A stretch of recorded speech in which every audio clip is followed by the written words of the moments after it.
What's up, guys? Welcome back to Newswave. So with The Legend of Zelda Tears of the Kingdom now out, seems like most people online are playing and enjoying the game, myself included. But we have been getting new information since launch through waves of different interviews, and it certainly tells us why the game is in the condition that it is, and we'll go over that here today.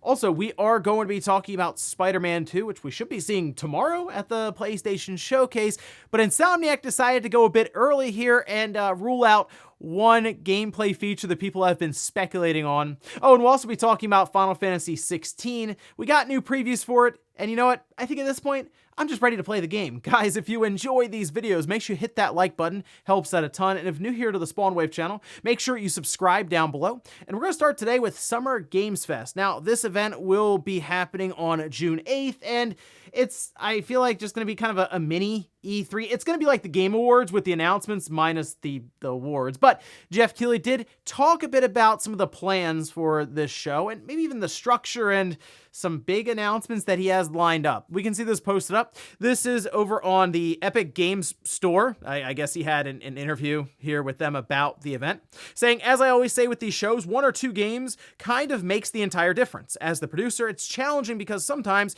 you have those games, sometimes you don't. Sometimes you think you have them and they drop out or change. While Keighley is always cautious in his estimates of the show, he did say that there were currently 3 or 4 things that were going to be pretty big for this audience, and it is a tough spot, I will say, for Jeff Keighley with his Summer Game Fest, considering there's a PlayStation showcase before it and an Xbox showcase after it. So I'm sure a lot of third parties will gravitate towards the PlayStation showcase and the Xbox showcase, and then they would go to Summer Game Fest, but he has been able to pull some pretty big reveals, even from Sony and Microsoft themselves. So while I do recommend going into this with lowered expectations, I think it could still be a pretty interesting show to check out, and sounds like we'll also be hearing from some of the developers and I guess publishers behind these games to give us a bit more insight. So hopefully it's a good show. Also, we did get the official announcement for release on AEW Fight Forever, which this was posted up over on Twitter under the AEW Games account, saying Fight Forever is available June 29th. This, of course, coming out basically on all platforms, Xbox, PlayStation, Switch, PC, and I guess it's going to be the competitor to the WWE 2K series. This one, though, leaning more on the lineage of games like No Mercy from the Nintendo 64, and I really hope this game turns out to be good. Like, we've seen some bad wrestling games in the past, mostly from 2K, to the point where they had to go on hiatus for an entire year to kind of reset and get it figured out. But this would be the first game, like the big time game, under the AEW name. And if they can really break onto the scene with a good experience, I think it'd be awesome to see them and WWE 2K kind of go at it. Maybe every year, although I think AEW might not be releasing a game every single year, maybe every couple of years or something, but just another game to compete and give us even a different kind of play style, even if it's more arcadey, I think would be a lot of fun. So I am looking forward to this one, and the fact that it's out in just over a month, definitely going to be looking towards this one at the end of June. Oh, and one game we're all kind of expecting to see at the showcase tomorrow is Metal Gear Solid 3 Remake, or Snake Eater, whatever they decide to call it. But going into the showcase, there was talk that it could be a PlayStation exclusive. Maybe Sony tied up some sort of deal with Konami. But according to Insider Gaming, as we can see here, say their sources have revealed that Metal Gear Solid 3 Snake Eater Remake will release on the PS5, Xbox Series X, S, and Steam, but it's currently unclear if the PlayStation version has some form of exclusive rights with its marketing or potential DLC. This has gone back and forth a couple of times if Sony has exclusivity.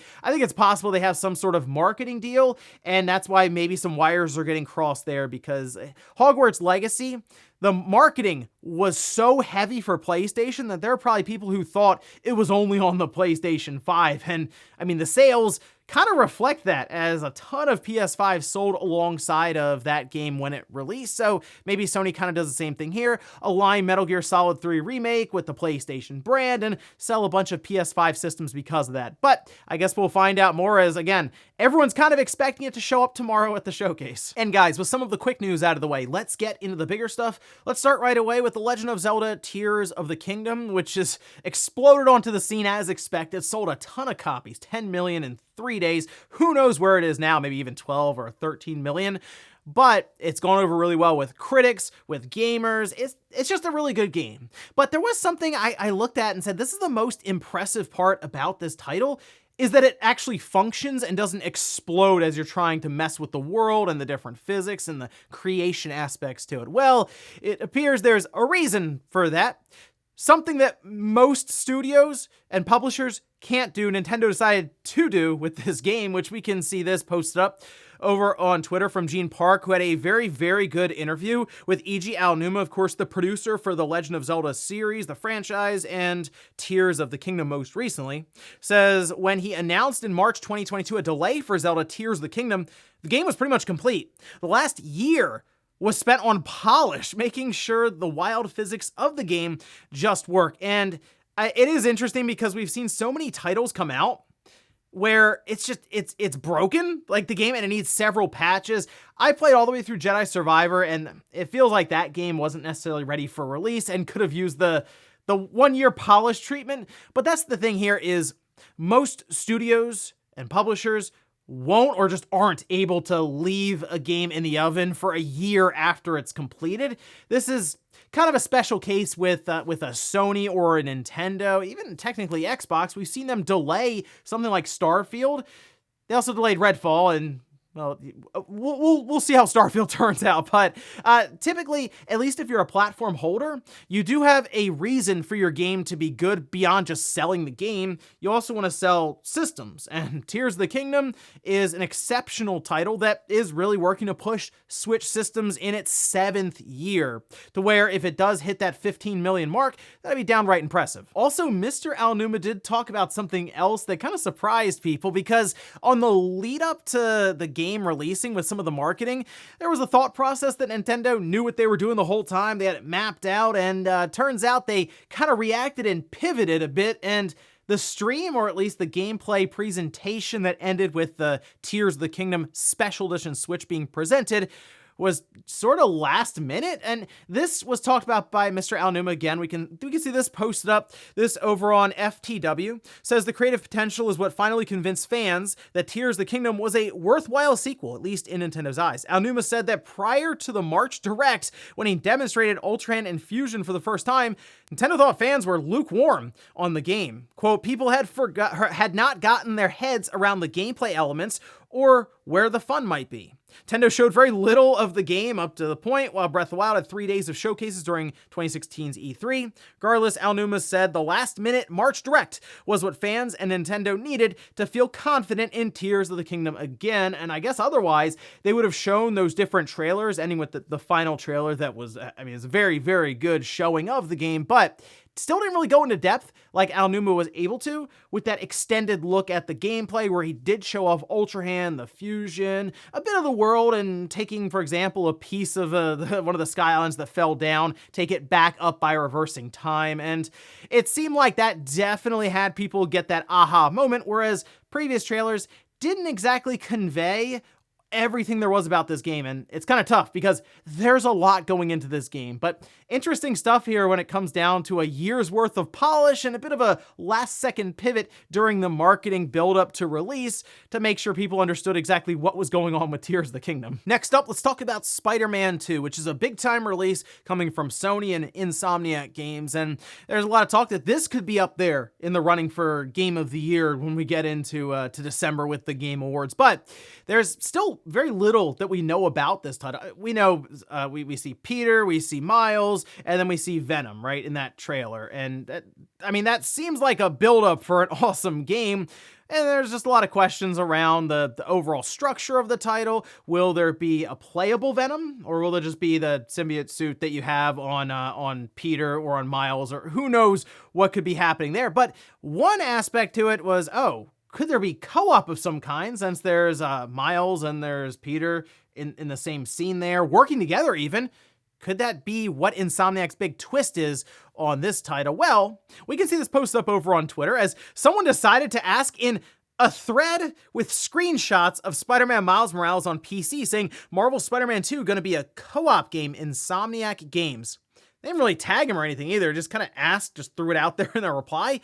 And Insomniac Games came back and said, nope, It is an epic single-player adventure. So that immediately shuts down any thoughts or speculation about there being some sort of multiplayer component to Spider-Man 2, which I gotta say, it's getting kind of hard to figure out what exactly they're gonna do here with Spider-Man 2 versus Spider-Man on 2018 on the PS4, even Miles Morales. What's gonna be the big aha moment for this game? I figured maybe they would do something with co-op, or maybe they do a lot when it comes to Venom, and maybe they build out the world completely so it's much larger, or maybe just more dense. Maybe there's more going on with the different NPCs or even indoor areas. That's kind of what I'm curious here, is what's gonna set this apart from that first Spider-Man game that they did on the PlayStation 4. Because I have to say, it would have been kind of cool to be able to go online and play with friends, even in co-op mode, in just an entire New York City that you can swing around in. So again, we're gonna find out here in the next day or so, because this should be one of the big headline titles to be really shown off at the showcase, with the release date most likely for September even. And there's gonna be a good chance that we have a month with Starfield and Spider-Man 2, potentially even in the same week. So exciting stuff there, but this is one of the big games I'm looking forward to for the showcase, to figure out what exactly is gonna set this one apart and take everything to the next level with Spider-Man and Insomniac. Next up, let's talk about Final Fantasy 16, as there was another wave of previews that went out yesterday, and it seemed to be centered around even a demo that we'll be getting here pretty soon, considering the game is out in, what, a month? And the demo is supposed to release before then, obviously. It's possible that maybe part of the showcase tomorrow is that there will be a playable Final Fantasy 16 that we can download, maybe even that day.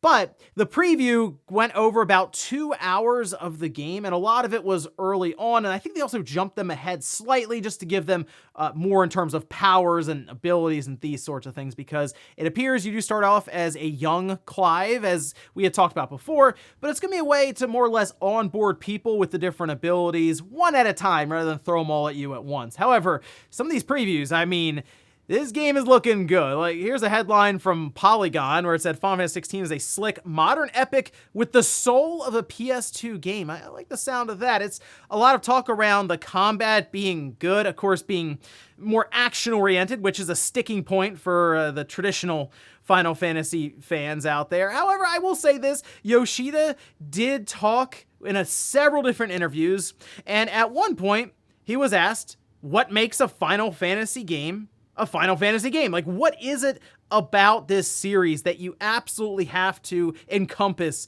in your game that you're developing? Now, Yoshida said, my answer is simple. You need to have the best story, you need to have the best graphics, you need to have the best battle system, you need to have a lot of content, you need to have the chocobos, you need to have the Moogles, you need to have great sound, and that makes a Final Fantasy. And if you're missing even one of them, the fans will hate you forever. Well, he's not wrong about that last part, but fans certainly trust Yoshida after what he's been able to accomplish with Final Fantasy XIV. And I will say this, looking at the overall setting and the tone, while it is a darker tone than what we've had with other Final Fantasy games, although I guess Type 0 was also mature rated, this does look like a more traditional Final Fantasy game in the setting, like going back to Final Fantasy 1 or Final Fantasy 4 on the 16-bit or 8-bit system. Oh, and there was also one interesting part to an interview that talked about the idea of it being exclusive to the PlayStation 5 and almost how that comes to be at Square Enix. This we can see posted up over on Game Informer, with Yoshida answering, Final Fantasy being one of Square Enix's very important franchises up there with Dragon Quest and the Kingdom Hearts series. When we do begin development, we do approach multiple platforms, multiple companies about releasing the game. And when you approach them, they're going to come back to us with their offers. Now, he goes on to say that, yes, if you're only focusing on one platform, like a PlayStation 5, it makes development easier, and yeah, I think everyone figures that there's less variables when it comes to different system configurations and drivers on PC or all these different things, right? But interesting to get a little bit of a peek behind the curtain there with them saying that they will do approach multiple companies, I assume platform holders, so Sony, Microsoft, Nintendo, with different offers, and they go back and forth, and Sony, I guess, came up with the best offer, and it sounds like Sony engineers are indeed helping on this game, I guess, to get the most out of the PlayStation 5. But as I said before, I'm just ready to play this game. We keep getting preview after preview after preview, and the game looks good, even better every single time. But I feel like I've seen enough. I'm just ready to either get to the demo, which, hey, drop the demo tomorrow so we can all start playing it. That'd be awesome. Or just get to the release towards the end of June so we can get this game in our hands and start going through it, because I'm very excited, and 2023 keeps on delivering. We even still have Street Fighter and Diablo 4 coming up before Final Fantasy 16. And that's just the first half of the year. And in our last bit of news, let's talk about Mortal Kombat 1, because we did get file sizes for this game, specifically on PC, and I saw it also pop up on the Switch. The Switch is an interesting one, which we'll get to, but you may be wondering, okay, well, how big could Mortal Kombat 1 be? It's a fighting game, which means it's not like a big open world spectacle, something like that. Well, here's the system requirements. This is over on PC Gamer. The storage is 100 gigabytes is the available space for minimum system requirements.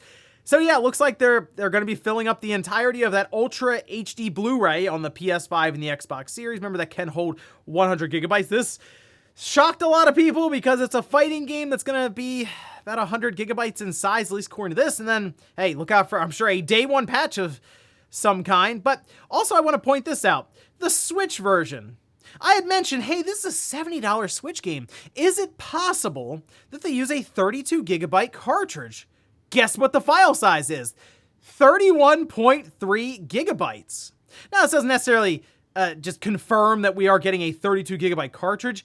It's just interesting that they got it in below 32 gigabytes by a decent amount to where it would fit on a cartridge there. I mean, really, it would fill up the cartridge completely. That's sort of what it sounds like there. That's almost the max capacity they could have on that cartridge. It's also very possible that, of course, they have something like a 16 gigabyte cartridge and you still have to download the other half. But I would hope that it's $70 on the Switch.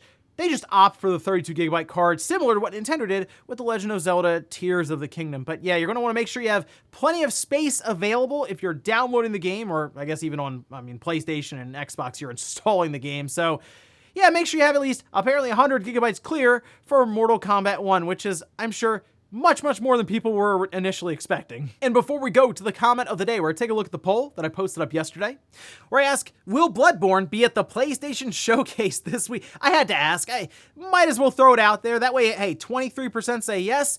You get a chance every time, I assume, at a PlayStation Showcase or a Summer Game Fest or a Video Game Awards. Someone always throws that prediction out there, but 77% say no, and I'm inclined to lean towards that until proven otherwise. And hey, if you end up being wrong going into that, you win anyway, because you most likely get a Bloodborne remake or a Bloodborne remaster, and the game certainly needs it so it can go to the PS5 and the Xbox and the PC at least bare minimum 60 FPS. It is wild to think that game is still at 30 FPS on the PlayStation 4. And we'll finish up with the comment of the day, as you're seeing here. This is from Sam, who says, for the generation born before the internet, E3 was an essential event on the gaming calendar. Depending on the timing of magazine releases, it might be a month after E3 before you could catch up on it all. And yeah, it's absolutely correct. You have to go in and try to pick out the right magazines that would at least cover enough of E3. Sometimes they would only cover little bits of it that they could get access to. So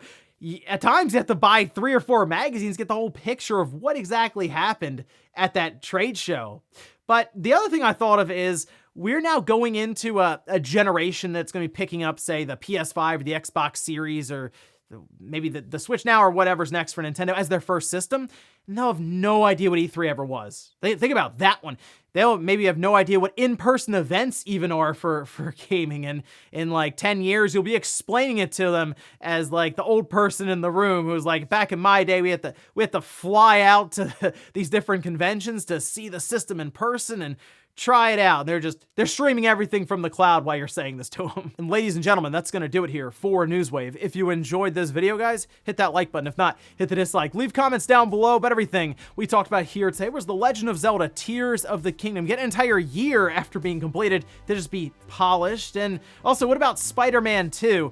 If it's not co-op, what do you think the big feature that's going to take this franchise and Insomniac to the next level? And then also, what about Final Fantasy 16? We've seen a lot of previews. are you just ready for it to come out? Thanks guys for watching, and I'll see you next time.